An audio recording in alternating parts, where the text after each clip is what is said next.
ինչպես թույլ տվեց բաց հասարակությունների խնդիրն է եւ Հայաստանի հասարակությունը միակը չի, որ այսպես թույլ տալու կամ չտալու խնդիր պետք է լուծել իր համար։ Իրավունքների եւ ազատությունների շրջանակներում պետության գործիքակազմը ինչ-որ մի բան թույլ տալու ու չտալու շատ սահմանափակ է։ Իսկ ինչ վերաբերում է ազգային անվտանգությանը սպառնացող խնդիրներին, ապա այդ առումով բնականաբար 30 տարիների մինչև 2018 ես այսպես պատասխանեմ Հայաստանի, որտեղ դրանից հետո առավել քան պարզվական հետո ամեն ինչ արվում էր հանուն քայքայելու, ոչ թե դրա դեմն առնելու։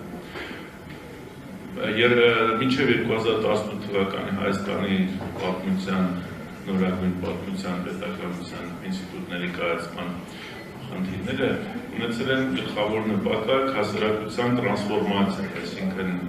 կոմունիստական ավտորիտար ռեժիմից դեպի ժողովրդավարական ռեժիմ եւ մեզ համոզում էին, որ ժողովրդավարությունը լավագույն պաշտպանության միջոցն է, ժողովրդավարական կառույցները, ժողովրդավարական պետությունները, մեր քաղաքական համակարգը ինքը խնդիրեր իշխանությունը, որ ցավոտ կետին, որ քաղաքական ուժին, որ կպտում էր կամ որ հասարակական կառույցին, որ կպտում էր մատով, անմիջապես մեծ բաներ առաջանում, աղմուկ էր առաջանում եւ այդ աղմուկը տարածվում էր աշխարհում մեկ Հայաստանի համար ամեն ինչ Հայաստանի իշխանությունների համար բնականաբար ես չեմ կարող ասել, որ որևէ քննարկումներ չեն եղել եւ ներսում են այդ սպառնալիքները եւ այդ թեկուզ ասենք աղանդների, այսպես ասած տարածումը արժեքների դեմ ազգային եւ ավանդական արժեքների դեմ սկսվող որոշակի խնդիրները, նույնիսկ սերունդների մեջ հակասության իմաստով, նույն իշխանության նախորդ իշխանությունների մեջ սերունդային պատկերացումներ կար, մի հատված կար, որ գտնում էր, որ ընդհակառակը պետք է ազատությունները ընդլայնել եւ վերահսկել, մի հատված կար, որ դեմ էր ազատությունների ընդլայնմանը։ Այնուամենայնիվ, դա մենք ազատությունների ընդլայնմանը երբեք դեմ չենք եղել,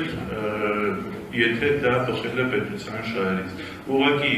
կար իշխանություն, որը ամբողջությամբ հանձնառու էր պետական շահերի համար, դրա համար հանրային տարբեր հատվածներում զարգացումները ուղիղ սպառնալիք չէին եւ չէին ներկայացնում հանրության ամբողջությամբ։ Երբ որ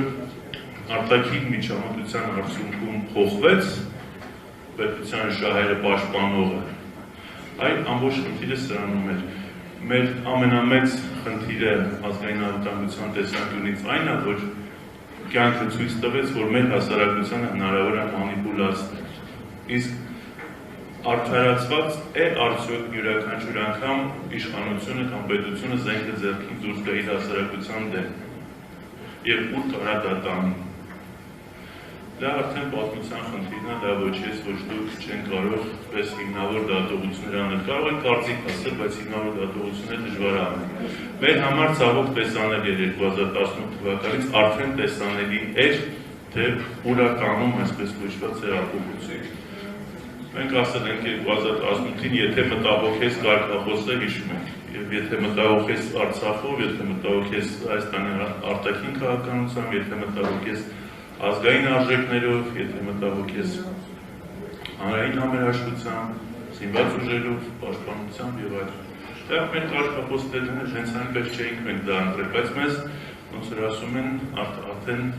որևէ մեկը լսելու ցանկություն չուներ եւ դա հասկանալի էր։ Այսինքն այդ էյֆորիան եւ ամբողջությամբ մանիպուլացված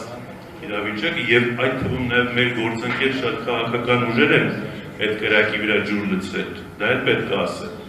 Ճիշտ է, հետո այդ գործընկեր քաղաքական ուժերը արագ հասկացան եւ վերադիրքավորվեցին, բայց այնուամենայնիվ process-ն արդեն գնացել էր։ Մեր զգուշացումը ժամանակին եղել է բոլոր։ Մենք ունենք երկու տարբերական դուրս գալ սեփական հասարակության դեմ, առանց դրա հետևանքների մասին ռեալ պատկերացում ունենալու, իհարկե հետևանքները միայն վատն էին լինելու, բայց ինչքան վատ դժվար է ասել։ Կամ հույս ունենալ, որ այն ինչ որ տեղի է ունենում, այնուամենայնիվ հասարակության եւ մնացած քաղաքական ուժերի վերահսկողության տակ գտնի, ինչը ցավոք այդպես չեղավ։